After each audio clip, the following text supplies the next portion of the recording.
हामी कालिन्चोक डाँडामा छौँ। कालिन्चोक मन्दिर यो बारीको ठ्याक्कै यो मेरो पछाडिपट्टिको कालिन्चोक मन्दिर। अनि हामी चाहिँ मन्दिरभन्दा यतापट्टिको डाँडामा चिसो भएर ठाउँमा आइरहेछौँ। यहाँ मेरो भाइ छ यो पछाडि। अनि कस्तो राम्रो भ्यू क्या यहाँबाट देखिने पुरै हिमाल यतापट्टि यति राम्रो हिमाल देखिरहेछ। यतापट्टि यो डाँडा भयो यस्तो राम्रो देखिरहेछ। यस्तो राम्रो के यतापट्टिको यो डाँडा यो यतापट्टिको भ्यूहरू हिमाल त्यस्तै राम्रो देखिरहेको यस्तो राम्रो देखिरहेछ।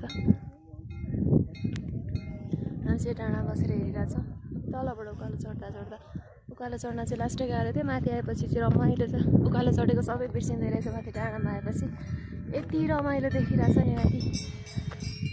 हो त्यो उकालो चढेको त कहाँ हराए यति गाह्रो भइरहेको थियो। अहिले सबै हराइसक्यो। यति रमाइलो लागिरहेछ। यस्तो सुन्दर देखिरहेछ नि त्यो परको त्यो डाँडाहरू त्यस्तै राम्रो। जति हेऱ्यो पनि के यति राम्रो फेरि क्लियर देखिरहेछ उस्तै। हिमाल त्यस्तै राम्रो। हिमालहरू हेर्नु कस्तो राम्रो देखिरहेको। प्रकृतिको सुन्दरता छुट्टै आनन्द आउने यहाँनिर माथि डाँडामा चढेपछि। उकालो चढ्न मात्रै गाह्रो तर त्यति धेरै पनि होइन। 1 घन्टा जति हिँड्यो भने आइपुग्ने।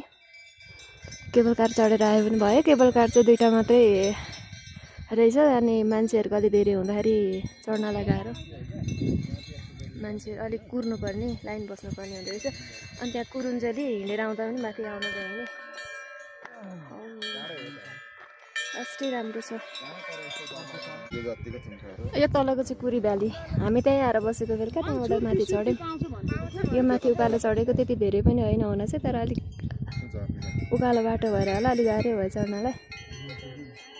तलबाट माथि आयौँ। बाइकमा आउँदा नि हुँदो रहेछ। त्यहाँबाट यहाँ कतासम्म आउँदो रहेछ गाडीहरू पनि। अनि हिँडेर आयो भने आधी घन्टा मात्रै लाग्ने भनेर भन्दै थियो। हामी चाहिँ यही उकालो हिँडेर आयौँ। त्यत्रो धेरै गाह्रो पनि होइन।